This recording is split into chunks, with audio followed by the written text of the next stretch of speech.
I voted no, um, just to stand in solidarity with the community that's really been mobilized during this time since the death of George Floyd, which brought about a shift in how we think about community safety.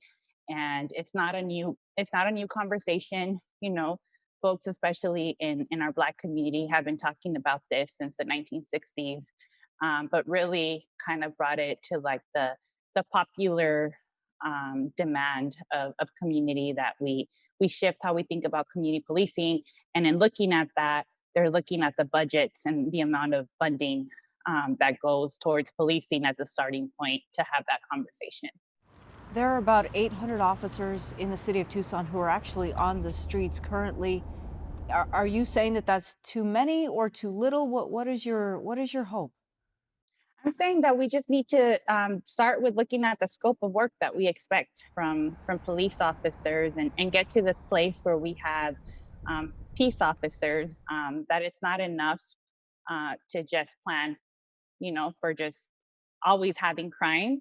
That we need to plan for how do we prevent crime, and so that's what the call is.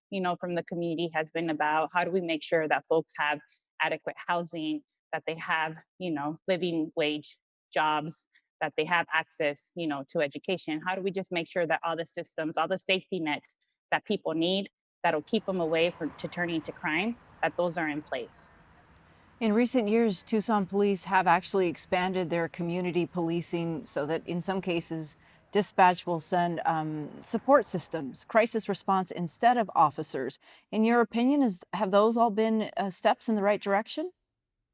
I think they have been, steps, and at that moment, that seemed like that's better than anything else, other cities are doing.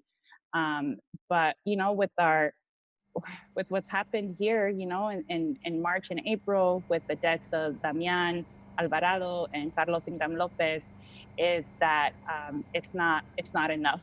As much as like we like to tout ourselves as a progressive law enforcement agency, that these things still happen here. So we need to like take a hard look about uh, lessening some of these calls for service from police when folks are in distress, and get them the medical assistance that they need. What would you like to see here over the next couple of months? I think not even just the next couple of months, it's the next couple of years. How do we respond to this like immediate need that folks have with what we have in place right now? And so that's why I voted, in favor of the mayor's proposal of this like community safety pilot, program of how do we get these different city departments to collaborate and work together, and how do we respond to different calls for service as a starting point. I think the long term conversation is around the impacts of racial injustice, of economic injustice, and all of these different layers that have put us in the position that we're in now.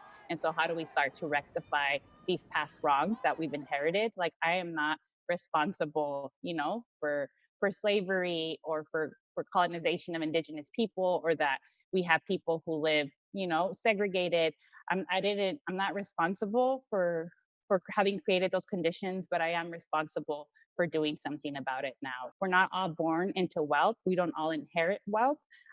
So how do we make sure that we all still have access to adequate, education, housing, jobs, just like anybody else?